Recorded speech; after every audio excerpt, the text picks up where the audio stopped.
Once the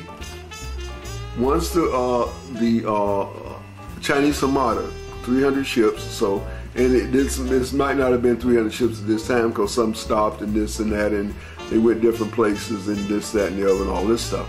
You know, tended business. But as they went around the Cape of Good Hope, the Cape of Africa here, the Horn of Africa, a lot of Ming's information started going south. You know, he started conjecturing and put stuff together. Now he said that the flotilla kept going and came up here and came around here and came up through the Ivory Coast and back over here. And once it got here, it swung off to Puerto Rico and these islands, and it came up through these islands and came along Florida up. There you go. Came along here, along the coast of Florida, Georgia, and wound up in New York.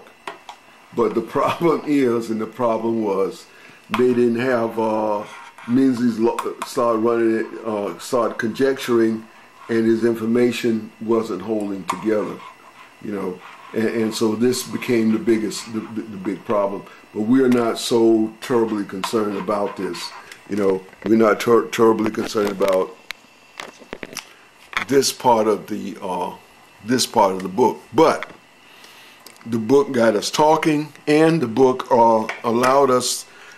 Maybe it's motivating, you know, students that's going to work on their masters, writing in their master's area, and people writing in their doctoral era, you know, theses and papers and whatever, and maybe they can focus a lot in this area. But this is aquatics. Chinese made the biggest boats, but China also made the smallest boats. And we get into the water shoes. You know, we've heard of a raft maybe 6 or 8 bamboo poles, but the smallest raft is 1 bamboo pole. And the medium raft is 2 bamboo poles.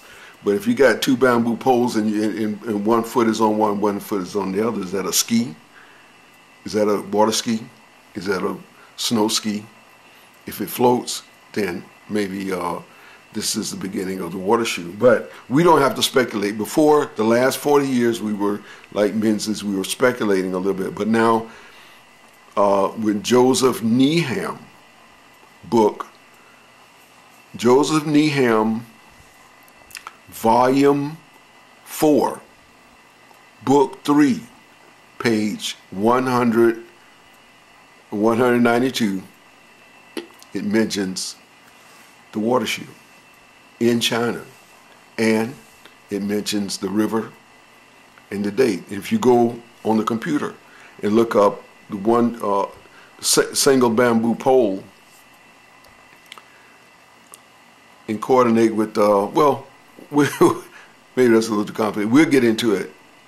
But we want to thank you for watching this material. We thank you for visiting the site, you know, and we appreciate it. And we ask you to continue, and we ask you to get some of your high school and college friends and middle class chummies and early school chummies to come out and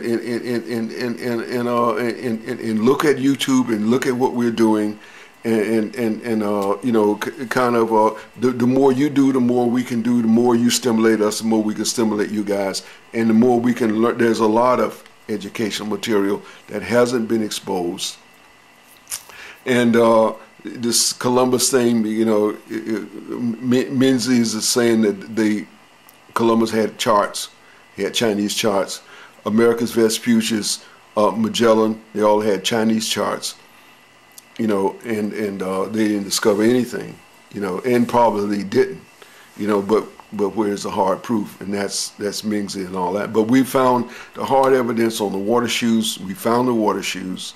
It is in China, on the some on the Yingtsang River, and we got the books and all this, and we were going through it. Most of the books we got, some of the books